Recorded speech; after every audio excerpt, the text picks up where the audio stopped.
दर्द का रिश्ता होता है। चलो मैं तुम्हारी बात मानकर उस घर में वापस चला, लेकिन तुम्हें सुरभि को उस घर से वापस ले जाना होगा। अमरनाथ भाई साहब, अब आपको थोड़ा तो महसूस हो रहा होगा कि बेटे की अहमियत क्या होती है। अभी आपको बहुत कुछ महसूस करना होगा। एक बात अच्छी तरह से जान लो, जिस दिन मैं बिगड़ गया ना, तो तुम्हारी जिंदगी बिगाड़ कर रख दूंगा। इस कालवा के लिए माकूल जवाब तो एक ही हो सकता है कि किसी भी तरह से हम वैभव को उसके पंजे से छुड़ाकर अपने पास ले आए। हाँ केदार, हम मजबूर हैं। इस बार कालरा जीत गया, ये हमारी सबसे बड़ी हार है। आप ऐसा क्यों कहते हैं भाई साहब? वैभव तो सुरभि की वजह से घर छोड़कर गया है। अगर हम वैभव की बात मान ले तो वो खुद ही वापस आ जाएगा। ये तुम क्या कह रहे हो सरस्वती? तुम ये कहना चाहती हो कि वैभव की बात मानकर हम सुरभि को तलाक के लिए गए? मुझे तो बस यही रास्ता नजर आता है। सुरभि तो फिर भी पराए घर से आई है, लेकिन वैभव तो इस खानदान का बेटा है। लेकिन फिर भी सोचना तो आप लोगों को ही है ना।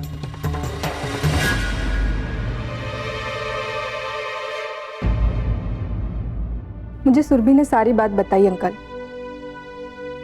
आप चिंता मत कीजिए, वैभव को घर आना ही पड़ेगा।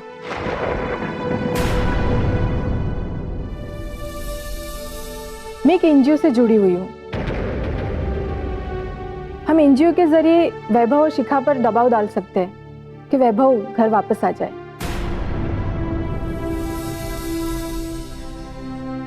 वो ठीक है, अभी हम हैं ये सब देखने के लिए,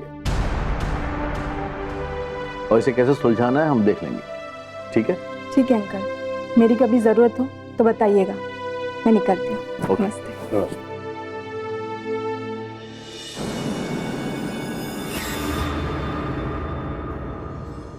ये मेरी बदनसीबी है पापा जी, जो आज आप लोग इतने उदास और परेशान हैं।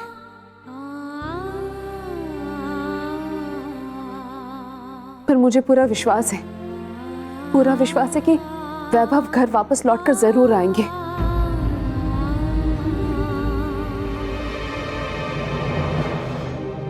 मुझे पूरा विश्वास है कि मेरे भगवान मेरे विश्वास की रक्षा करेंगे। हम लोग तुम्हारे तकदीर को ही समझने की कोशिश कर रहे हैं सुरभि। अगर सचमुच तुम्हारी बदनसीबी ये है, तो फिर तुम्हारी तकदीर कोई नहीं बदल सकता।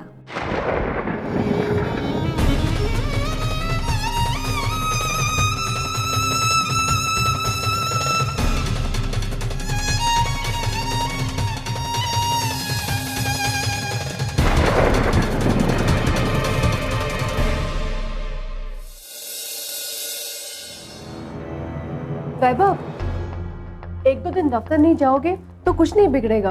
विक्रम है ना, मैं उसे फोन कर देती हूँ, वो संभाल लेगा। नहीं शिखा, मैंने कोई गुनाह थोड़ा नहीं किया जिस तरह घर में छुप कर रहूं। मैंने अपनी मर्जी से वो घर छोड़ा। मैं नहीं रहना चाहता उस घर में बस, और मुझे कोई जबरदस्ती वहां से नहीं ले जा सकता है। लेकिन फिर भी वैभव, वो लोग तुम्हें ले जाने की कोशिश कर सकते हैं। शिखा ठीक करिए वैभव, वो तुम्हें यहाँ से वापस ले जाने के लिए तरह तरीके की साजिशें रच सकते हैं। वो यहाँ नहीं आ सकते, लेकिन तुम्हारे ऑफिस में तो आ सकते हैं ना। अंकल, अगर मैं किसी से मिलना नहीं चाहता हूँ तो कोई नहीं मिल सकता मुझसे, और मैंने अपनी मर्जी से घर छोड़ा। वो मेरा फैसला है जो नहीं बदल सकता है। वाह, तुम्हारी ये फैसले लेने की क्षमता और उस फैसले पर कायम रखने का विश्वास, इसी बात का तो कायल हूं मैं। समझाइए ना अंकल शिखा को, क्यों परेशान हो रही है। और आप ही बताइए अंकल, मुझे ऑफिस जाना चाहिए नहीं? ठीक है जाओ, लेकिन जल्दी आना। जी।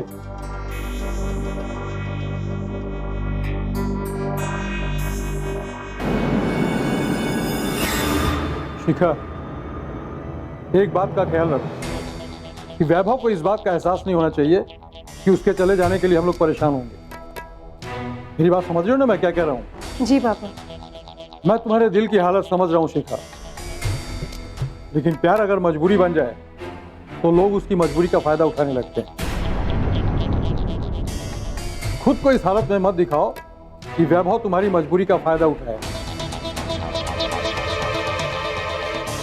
बल्कि ऐसा करो कि वैभव हमारे ही यहाँ रहे और हमारे ही इशारे पे चले। समझ गई पापा, लेकिन मुझे डर तो इस बात का है कि अगर वो लोग उसे वापस ले जाना चाहे तो हमारे पास कोई अधिकार नहीं है उसे रोकने का।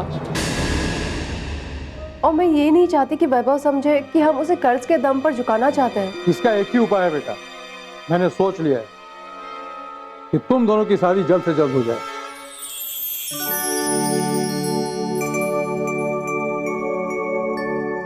लेकिन पापा, जब तक वैभव और सुरभि का तलाक नहीं हो जाता तब तक हमारी शादी कैसे हो सकती है?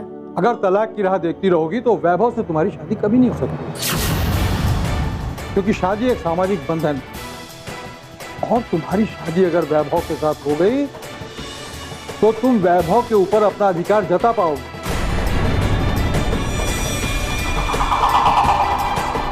लेकिन पापा, कानून दूसरी शादी को मान्यता नहीं देता।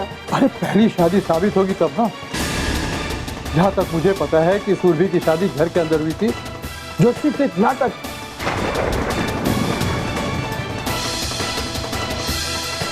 जिसका ना तो कोई सबूत है और ना कोई गवाह है। सबसे बड़ी बात यह है कि सुरभि और वैभव की शादी रजिस्टर्ड नहीं कराई गई थी और कानून की नजरों में वैभव और सुरभि की शादी हुई ही नहीं। मैंने वैभव को उसके घर वालों से अलग किया है तो कुछ सोच समझ कर किया, और एक बार तुम्हारी शादी उससे हो गई तो वैभव से तुम्हें कोई अलग नहीं कर सकता। मान लो कि अगर ये बात साबित भी हो गई कि वैभव की शादी हो चुकी है तो कानून से मैं वैभव की लड़ाई लड़ूंगा, और उस कानूनी तौर पे सिर्फ एक ही लड़ाई होगी कि सुरभि और वैभव का तलाक। इस खेल में जीत हमारी ही होगी, बस तुम्हारी और वैभव की शादी की। ठीक है पापा, आप वैभव से इस बारे में बात करना।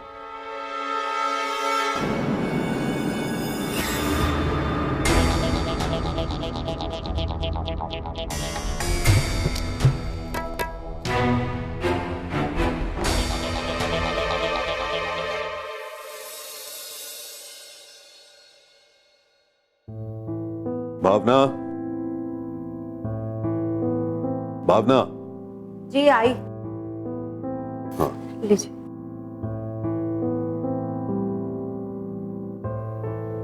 अच्छा कि आप जल्दी आ गए। चंदन का फोन आया था? हाँ, उसका फोन तो आया था। दिल्ली पहुंचकर उसने फोन किया था। वैभव को मिलने के लिए बुलाया था उसने, लेकिन वैभव से मुलाकात हुई या नहीं हुई इस बारे में अभी तक कुछ नहीं बताया। मुझे तो लगता है वैभव मिलने ही नहीं आया होगा। चंदन यहां से बड़े गुस्से में निकला है भावना। वैभव जहां भी रह रहा होगा, चंदन उसका पता लगाकर उससे मिलने जरूर जाएगा। लेकिन एक बात बताइए आप, हमारी सुरभि में क्या कमी थी कि वैभव घर छोड़कर चला गया? शादी उसने चाहे किसी भी इरादे से की हो, लेकिन क्या हमारी सुरभि इसकी पत्नी बनने के लायक नहीं है? बात वो नहीं है भावना। वैभव दरअसल पहले से ही किसी और लड़की से प्यार करता है, इसीलिए ये बात इतनी उलझ गई। चंदन वहां जाकर इस बात का भी पता जरूर लगाया कि शिखा नाम की वो लड़की है। तो क्या वैभव के घर वालों को इस बात का पता नहीं? और यदि पता था तो उन्होंने सुरभि की शादी वैभव से क्यों कराई? तुम्हें तो पता है भावना, सुरभि को सिर्फ वैभव ने ही नहीं बल्कि अमरनाथ ने भी अपना मोहरा बनाया, क्योंकि अमरनाथ को मालूम नहीं था कि सच्चाई कुछ और होती। एक तरफ तो अमरनाथ को यह सच्चाई पता चली कि मैं बेईमान नहीं, मैंने उनकी जमीन हड़पी नहीं, और दूसरी तरफ यह सच्चाई सामने आई कि वैभव किसी और लड़की से प्यार करता है। अगर अब ये सच्चाई सबके सामने आ चुकी है तो उन्होंने वैभव को घर से जाने क्यों दिया? उसे समझाया होता। तुम यकीन रखो भाभी, सुरभि की खुशियों पर कभी कोई आंच नहीं आएगी। सुरभि उस घर की बहू है और हमेशा बहू ही रहेगी।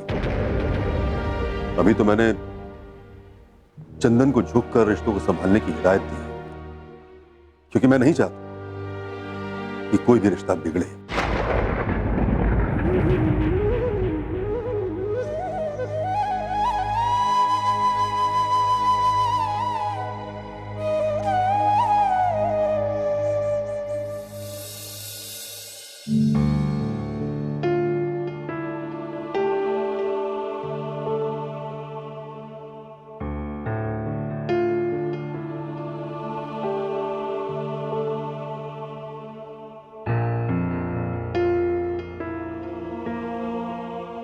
भाई साहब, क्या सोच रहे हैं? मैं तुम्हारी बात पर गौर कर रहा था सरस्वती। क्या सचमुच कालरा से बाजी जीतने के लिए हमें यही रास्ता अपनाना पड़ेगा जो तुमने कहा? हाँ भाई साहब, रास्ता तो यही है, लेकिन पता नहीं दीदी इस बात को मानेगी या नहीं। पर मैं तो बस एक ही बात सोच रही हूँ कि जो कुछ भी हो रहा है, कहीं ऐसा ना हो कि सुरभि की किस्मत में ऐसा ही लिखा हो। सरस्वती, मुझे भी ऐसा लगता है कि श्रावणी तो क्या, सुरभि भी इस बात के लिए तैयार नहीं होगी। सुरभि तो घर के हालत देख ही रही है। जब बेटा ही नहीं रहेगा तो बहू को रखकर क्या करेंगे? मैं तो खुद भी नहीं चाहती हूँ कि सुरभि को इस घर से जाना पड़े, लेकिन वैभव को इस घर में वापस लाने की तो यही एक शर्त। और बेटा और बहू में किसी एक को चुनने को कहा जाए तो जाहिर सी बात है हम बेटे को ही चुनेंगे।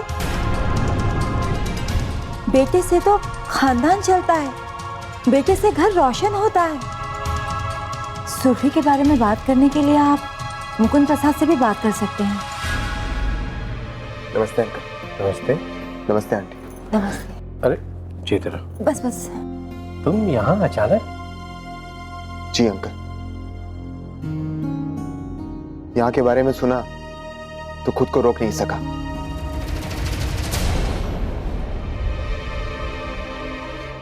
मुझे लगा कि मैं खुद जाकर वैभव को समझाने की कोशिश करूंगा। तुम वैभव से मिलकर आ रहे हो? हाँ, लेकिन अंकल वो कुछ सुनने को ही तैयार नहीं। वो कोई भी बात समझना ही नहीं चाहता। जब हम लोग समझाने से वो नहीं समझा, क्या तुम्हारे समझाने से वो समझ जाएगा? आप ठीक कहती हैं आंटी। सुरभि कैसी है? घर की हालत देख रहे हो ना, किस तरह सन्नाटा छाया हुआ है। जब से वैभव ये घर छोड़कर गया है ना, किसी के चेहरे पर मुस्कुराहट भी नहीं है। समझ में नहीं आता कि ये सब क्या हो रहा है। पहले एक गलतफहमी की वजह से सारे रिश्ते बिगड़ चुके थे, लेकिन अब जबकि सारी गलतफहमियां दूर हो चुकी हैं, लेकिन फिर भी ऐसा लगता है कि रिश्ते बिखरते जा रहे हैं। बस इन्हीं रिश्तों को कैसे जोड़ा जाए यही सोचना। तुम सुरभि से मिलने आए थे ना? जी। जाओ मिल लो। वो अपने कमरे में होंगी, जाओ।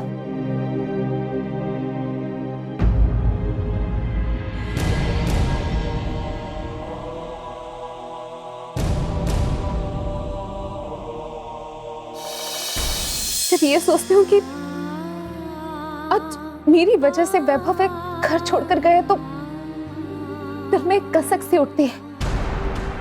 दर्द का रिश्ता होता है।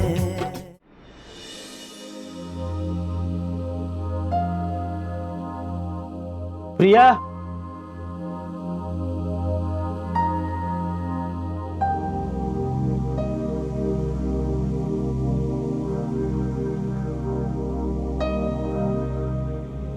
पापा, दफ्तर में और कुछ पता चला कि अमरनाथ जी अब क्या सोचते हैं? नहीं बेटा, वो लोग दफ्तर आए ही नहीं थे। अरे हाँ, तुम सुरभि से मिलने जाने वाली थी ना? हाँ पापा, मैं उससे मिल के आई और वहां जाके पता चला कि वैभव उसे छोड़ के जा चुका है। क्या? और उसके घर वाले उसे वापस लाने की कोशिश कर रहे हैं। वैभव वो तो किसी और लड़की के पीछे पागल है, वो किसी के समझाने से थोड़ी समझेगा। बेटी, उसके लिए सुरभि को मजबूती से खड़ा होना पड़ेगा। सुरभि बहुत सीधी लड़की है पापा, अपने संस्कार और मर्यादाओं में रहने वाली। जब मैंने उसे अपने अधिकार के लिए लड़ने को कहा तो उसने कहा कि लड़ाई से प्यार और अधिकार नहीं मिलते। हाँ बेटी, सुरभि बहुत ही मासूम लड़की है और वैभव उसी का फायदा उठाना चाह रहा है। पापा, मुश्किल तो ये है कि सुरभि अगर ये लड़ाई के लिए तैयार नहीं होगी तो चाहकर भी हम उसकी मदद नहीं कर सकते। बेटी, सुरभि ये जानती है कि पूरा परिवार उसके साथ है।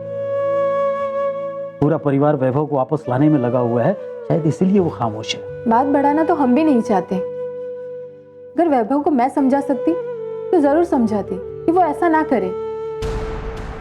कोई फायदा नहीं है बेटा,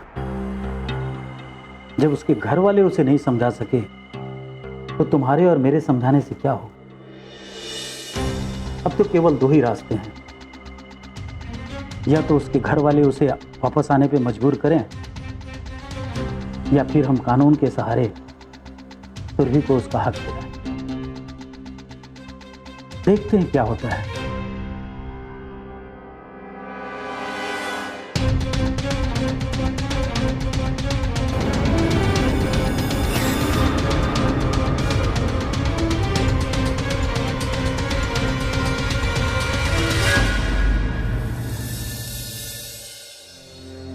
भैया, वैभव को रोकने की कोशिश सबने की, सबने समझाने की कोशिश की, लेकिन उन्होंने किसी की नहीं सुनी, बस चले गए यहाँ से। सुरभि कैसी है वो लड़की जिसकी वजह से वैभव ने अपने घर को, अपने माँ बाप तक को छोड़ दिया? बात दरअसल उस लड़की की नहीं है, उन लोगों ने वैभव को पूरी तरह से अपने जाल में फंसा लिया। उन्होंने वैभव के ऊपर इतने एहसान किए हैं कि शायद वैभव उनके एहसान के तले दबा हुआ है। ऐसा क्या एहसान किया है उन्होंने? वैभव की ट्रैवलिंग कंपनी में शिखा के पापा का पैसा लगा हुआ है और उससे नफरत जताने के लिए वैभव उस शिखा के करीब जा चुका है। लेकिन सुरभि, इस घर के लोग इस बारे में क्या कह रहे हैं? बस भैया, तसल्ली की बात यही है कि घर के सारे लोग मेरे साथ हैं। गलतफहमी की वजह से जो लोग मुझसे नफरत करते थे आज वो मेरे साथ खड़े हैं। मैं बात चाची की कर रही हूँ। चाची जी आज मेरी तरफदारी कर रही हैं। ठीक है सुरभि, लेकिन इस वक्त सबसे ज्यादा जरूरी ये है कि किसी भी तरह वैभव को इस घर में वापस लेकर आया जाए। वो इस घर का इकलौता बेटा है। अब देखते हैं भैया कि वैभव को इस घर में लाने का कौन सा रास्ता निकलता है। वैभव के जाने के बाद माँ जी का दुख, माँ जी की हालत उससे देखी नहीं जाती भैया। मैं समझ सकता हूँ सुरभि, वैभव के जाने से उन पर क्या बीत रही होगी। भैया, जब ये सोचती हूँ कि आज मेरी वजह से वैभव एक घर छोड़कर गए तो दिल में एक कसक सी उठती है कि क्या वैभव की बात सच तो नहीं है कि जाने अनजाने में मैं इस घर के बिखरने की वजह बन गई हूँ। नहीं सुरभि, ऐसी बात तुम बिल्कुल भी मत सोचो। जो कुछ भी हुआ इसकी वजह वो शिखा है, जिसकी वजह से वैभव ये घर छोड़कर चला गया।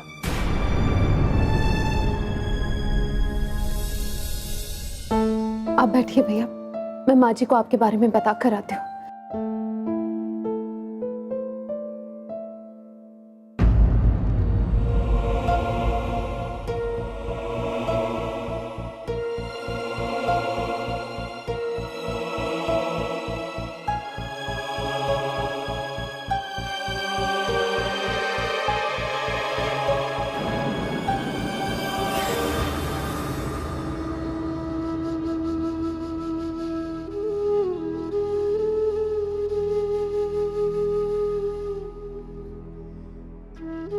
माताजी, मैं आपके बारे में सब कुछ जानना चाहती हूँ। बताइए ना मुझे, आखिर ऐसी क्या बात हुई है कि आपको यहाँ वहाँ ठोकर खानी पड़ रही है, जबकि आपने तो मुझे बताया था कि आपके 2 बेटे हैं, उनका पूरा परिवार है, और आप जिस मुकुंद प्रसाद और चंदन का नाम लेती हैं, वो दोनों कौन हैं? आपका उनके साथ क्या रिश्ता है? बहुत लंबी कहानी है, कैसे बताऊं। ऐसे भी कहीं भला होता है कि बेटे अपनी माँ को इस बहाने से कि अपने पिता का श्राद्ध कर्म करवाने के लिए हरिद्वार ले आए और वहां पर उन्हें श्राद्ध कर्म के बाद वहीं पर छोड़ दें और चले जाएं। मैं वहां पर घाट पर बैठी रही तो मुकुंद प्रसाद ने आकर मुझे बचाया, बचाकर अपने घर ले गया। दर्द का रिश्ता होता है। और वहां पर उन्हें श्राद्ध कर्म के बाद वहीं पर छोड़ दें और चले जाएं। कभी ऐसा सुना है? क्या? मैं तो अपने पति का श्राद्ध कर्म करवाने के लिए यहाँ आई थी। मेरा बेटा अमरनाथ मुझे यहाँ यही कहकर लाया था कि पिताजी का श्राद्ध कर्म करवाना है। मैं तो सोच भी नहीं सकती थी कि श्राद्ध कर्म के बहाने वो मुझसे छुटकारा पाना चाहता था।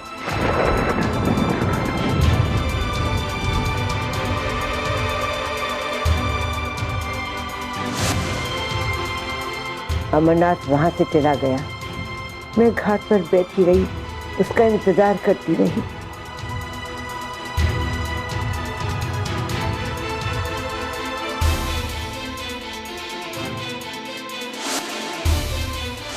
ठंड की रात थी, ठंड के मारे हाथ पांव सुन्न हो रहे थे,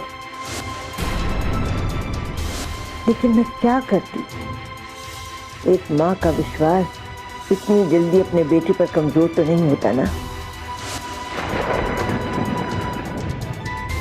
मैं तो यही विश्वास मन में लिए बैठी रही कि मेरा बेटा अमरनाथ मुझे लेने आएगा।